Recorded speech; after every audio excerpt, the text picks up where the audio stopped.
Hello, this video is for Monday, November 9, and today we're looking at Acts chapter 28 together.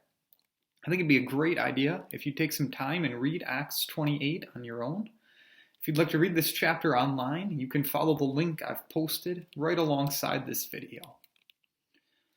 So in Acts 28, we come to the end of the book of Acts, and the book ends in what maybe seems like an unusual way. Paul is in prison in Rome. He's been brought to stand trial before Caesar. And he's living under house arrest, so he has not really freedom, but he's not suffering to the extent of some prisoners.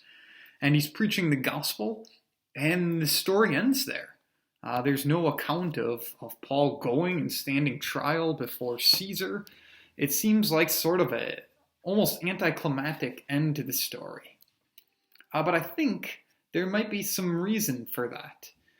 You see, as much as the book of Acts is dominated by stories about Paul, especially since about chapter 13 or so, the book of Acts really isn't about Paul or Peter or any other of the early Christians.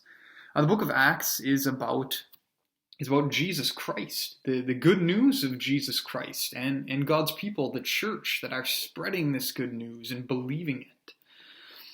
And so we see here that even when Paul or others are thrown in prison, the good news continues to spread. The message of Jesus continues to be proclaimed with all boldness and without hindrance, as the last words of the book say. And so there have been some difficulties along the way. There continue to be difficulties.